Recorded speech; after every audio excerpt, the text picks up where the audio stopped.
¿Qué tal, mis queridos amigos? Bienvenidos a un nuevo viaje en el Cascarón de Nuez. En este vídeo vamos a hacer un viaje que va desde el presente hacia el pasado para proyectar nuestro futuro. Ojalá que lo podáis ver muchas personas, interactuar conmigo y comentar lo que vamos a hablar aquí, porque son temas, podríamos decir, bastante trascendentes, pero bastante realistas, que yo creo que hay que decir y que hay que decir de una manera contundente para que nuestra cabeza se expanda, se abra y relativice todo lo que nos están contando. Empezamos por el presente, como digo, y en el presente te quería comentar dos cosas concretas. Este año 23 es el primer año de la historia en el que la India va a superar en población a China. Ambos andan por los 1.400 millones de habitantes, o sea, sumados 2.800 millones de habitantes. En el año 23-24 la Tierra va a llegar a tener sobre sus espaldas 8.000 millones de seres humanos, y eso implica que entre la India y China superan holgadamente un tercio de toda la población del planeta. Un dato ya impactante de por sí, ¿verdad? Eso forma parte de nuestro presente y con todas las implicaciones sociales, económicas y políticas que eso tiene y que vamos a desarrollar en el vídeo, para que tú puedas vivir de una manera determinada. Y en segundo lugar, quería comentar también una cosa que es de actualidad y que aparecía no hace mucho en un reportaje en el diario El País. Vais a relacionar rápidamente ambos asuntos, aunque parezca que no tengan relación, sobre personas que sufren ecoansiedad. Tenemos una nueva enfermedad mental, por lo visto, que es la ansiedad relacionada con la ecología, y habría que decir más concretamente con el cambio climático, que ahora ya no es cambio climático, ahora es emergencia o alerta o alarma climática. Y casualmente, la inmensa mayoría de las personas que sufren esta ecoansiedad son personas jóvenes o muy jóvenes. Estamos hablando normalmente siempre de seres humanos de menos de 35 años y con especial incidencia en personas muy jóvenes que están justamente llegando a la adolescencia. ¿Por qué será? Bueno, evidentemente si uno ve constantemente los medios de comunicación y el bombardeo tremendo que hay con este tema, no me extraña que algunas personas padezcan este mal, que por cierto es muy curioso y divertido que se hable de una enfermedad como ecoansiedad en los medios de comunicación, que son los que la provocan en las personas, para luego ser ellos los primeros que se pongan la medalla en retratar la llegada de esta nueva enfermedad, que justamente este machacón, constante bombardeo de información dirigida en una sola dirección sobre los cerebros de las personas, tiene como efectos nocivos en nuestra salud mental. Yo lo que veo más bien, y me refiero a la persona que sale en el diario El País mostrando su cara, son personas con tendencias obsesivas que se acaban aferrando a determinadas ideas o tendencias que les producen estos problemas mentales. Y en este caso no me extraña, si tuviéramos una guerra aquí a la vuelta de la esquina y pasaran las bombas por nuestras cabezas, las ansiedades serían otras distintas, ¿no? Pero evidentemente todo lo negativo que vamos digiriendo y entrando en nuestro cerebro acaba teniendo unas consecuencias. Y sobre esto te quería hablar en este vídeo concretamente, ahora que la India va a superar a China, y efectivamente también para que veamos exactamente cuál es la dimensión del problema y podamos comentar algunos mitos o algunas cosas que se dan por sentada en esta sociedad en la que andamos tan extremadamente alarmados por un cambio de la climatología del planeta, por un recalentamiento del mismo, que supone buena parte del relato de los medios de comunicación de masas y de las élites políticas en la actualidad. A lo largo y ancho de la historia de la Tierra, del planeta Tierra, hemos sufrido, cuando no estábamos aquí, en este lugar, en nuestra casa, variaciones del clima brutales, mucho más intensas que la que ahora en el antropoceno estamos provocando los seres humanos. Igualmente también existen fenómenos naturales que no podemos controlar, como por ejemplo el estallido de un volcán o de varios volcanes de gran masa, que pueden provocar una alteración en el clima parcial o muy importante a lo largo del tiempo, y de hecho parte de las últimas anomalías que hemos tenido en el clima se relacionan también con la vulcanología y ciertos fenómenos que han ocurrido en determinados lugares en el mundo. Pero es cierto y evidente que independientemente de que el planeta se caliente, se enfríe o ocurra lo que ocurra, el planeta seguirá y se regenerará, estemos nosotros o no en su interior. Al margen de eso, evidentemente también hay un asunto muy importante y a tener en cuenta, y es que el asunto del clima y todo lo que implica a la actividad del ser humano es global. Es un problema que envuelve a todos y cada uno de los países del mundo, y relacionado con esto, no hace mucho, esto no lo ha inventado YouTube, aunque algunos lo crean y algunos de dedos directos y rápidos estén prestos a empezar a comentar, Este famoso mapa, que ha tenido muchísimo éxito en YouTube últimamente, muy bien por los que han rescatado este mapa, nos muestra una imagen absolutamente impactante, que a mí me parece tan impactante como en su día fue, por ejemplo, cuando Carl Sagan decidió que se hicieran unas fotografías de la Tierra ya con las sondas bien alejadas Voyager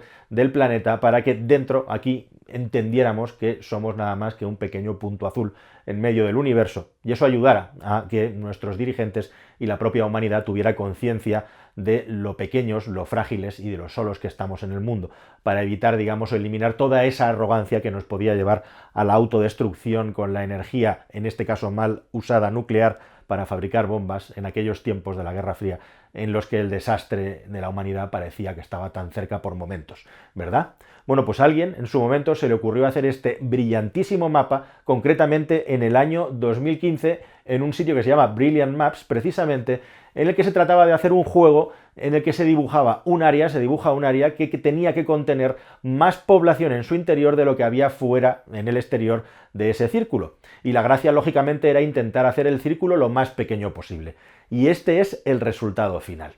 En ese área del planeta Tierra viven más personas en el interior que en el exterior del mismo. De hecho, ese mapa realmente es un mapa en 2 dimensiones y tiene un círculo perfecto, y como la Tierra no es una esfera perfecta, sino que está ovalada, realmente habría que cambiarlo un poquito, ¿no? Y la fisonomía real, si queremos hacer una interpretación real del mapa, sería esta, pero no deja de ser menos chocante y llamativo efectivamente. ¿Qué es lo que ocurre en ese lugar del planeta que en los mapamundis occidentales siempre tenemos en el este? Pues que efectivamente dentro de ese círculo está China y está también la India, que como digo ya suman el 35%,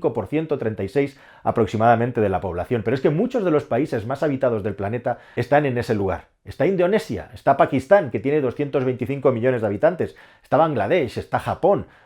todos con 200 millones o más de habitantes, Japón con 125, está Filipinas, está Vietnam. Son países que rondan los 110, los 70 millones de habitantes, como también la península con las 2 Coreas. O incluso también, si nos ponemos a sumar toda la población de las islas del Pacífico, nos salen otra vez más de 200 millones de seres humanos viviendo en ese lugar. O lo que es lo mismo, solo sumando las islas del Pacífico, tenemos una población, incluso solo contando con la isla de Java, superior a toda la gente que vive en Rusia, en el país más grande del planeta Tierra. Como podéis ver, la población está muy poco repartida a lo largo y ancho del planeta, porque el estado más grande, como es Rusia, está prácticamente despoblado, y es muy llamativo y chocante incluso también que dentro de este círculo, para poderlo dibujar, queda una región que es la menos habitada del planeta, que es Mongolia. O sea que si empezáramos a trazar una línea irregular todavía podríamos reducir mucho el círculo, pero la gracia era hacer un círculo. Un círculo que tiene también muchísimas curiosidades, como el hecho, por ejemplo, de que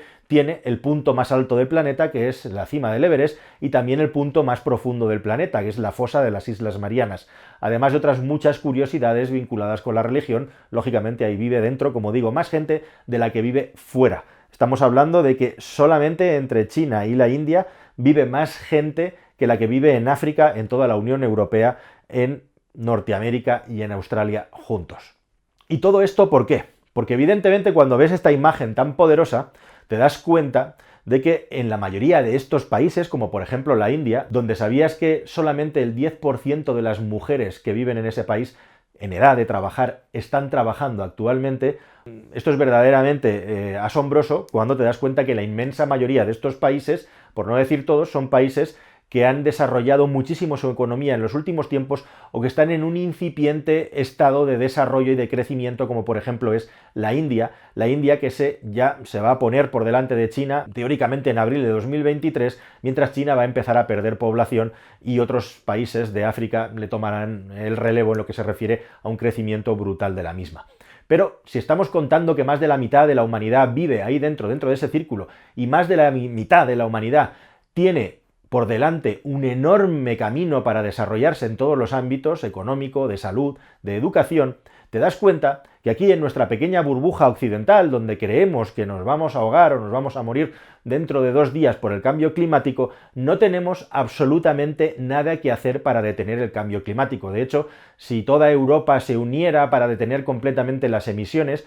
tendríamos una porción tan pequeña que no sería ni de lejos suficiente como para poder compensar las consecuencias, sean mayores o menores, del recalentamiento global que viene dado por la actividad humana. Y no solamente eso, es que en la inmensa mayoría del planeta, porque no hemos mencionado en ningún momento África, que va a colonizar el resto del planeta con su demografía en las próximas décadas y siglos, puesto que es el único lugar donde crece la población realmente junto con la India, no tenemos nada que hacer. Pero sí podemos hacer cosas, que no es lo mismo. Estos lugares, estos países,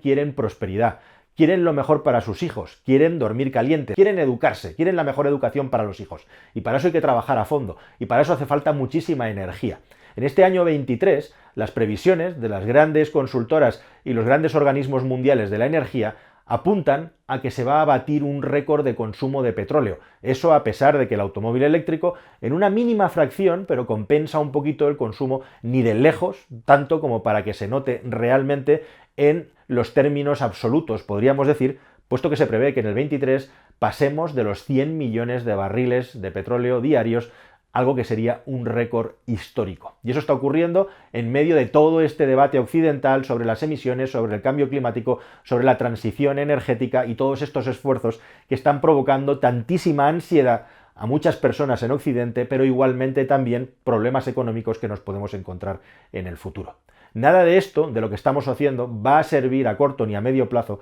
para cambiar la tendencia del planeta. Y es más, cuando ves la fotografía completa del planeta y entiendes cuáles son las partes que van a partir el bacalao y que van a crecer y van a acabar siendo los centros neurálgicos del mismo, te das cuenta de que tener ecoansiedad puede ser verdaderamente una forma terrible de estar mirándose el ombligo cuando intentas frenar algo con un dedo que tiene un tamaño que es imposible de abarcar, ni que fuera con un megayate tapando ese agujero. No se puede directamente, aunque sí que se pueden hacer cosas. Así que el mensaje final de este vídeo, yendo hacia atrás y proyectándonos hacia el futuro, es que efectivamente hemos llegado a ese punto de que yo muchas veces os cuento en mis vídeos, en el que tenía una profesora que una vez nos pasó unas caricaturas, unos cómics en los que aparecía un personaje raído con ropa, era una persona muy pobre del tercer mundo intentando talar un árbol, mientras llegaba a su lado alguien con una limusina y le pedía que por favor no talara ese árbol porque lo necesitaba para protegerse del cambio climático.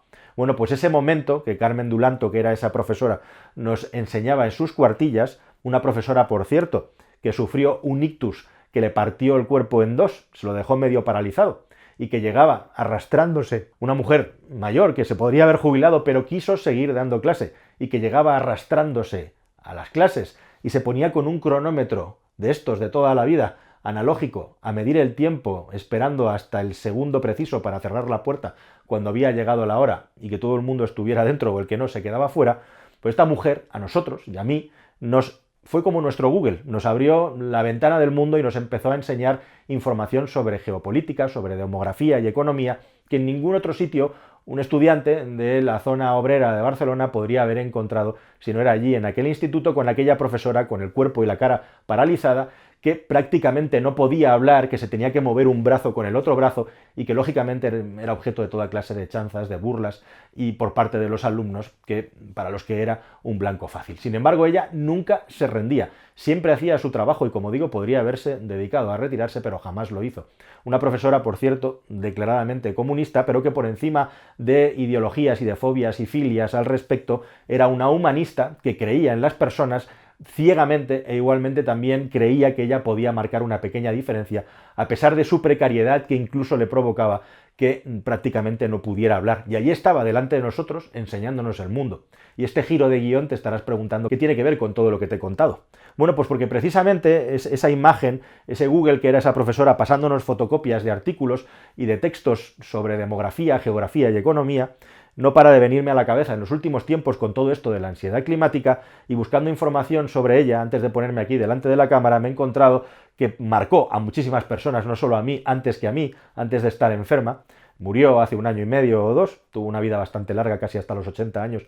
impresionante teniendo en cuenta su estado, y dejó en un libro de homenaje de alumnos, y he leído una frase suya en uno de los últimos textos que he leído antes de ponerme aquí, como digo, a grabar, que me ha gustado mucho, que os voy a leer para no equivocarme, que es lo más fácil si lo digo de memoria. Dulanto dijo: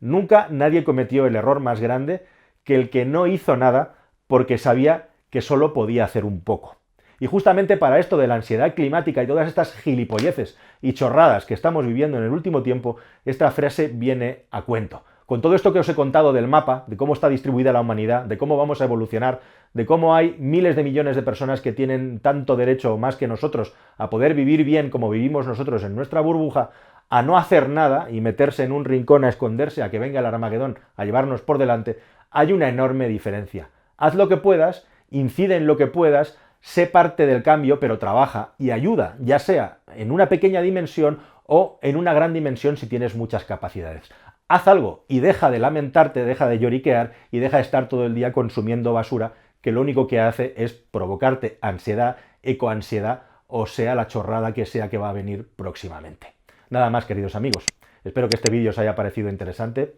y nos vemos en uno próximo aquí en el Cascarón de Nuez. Hasta luego.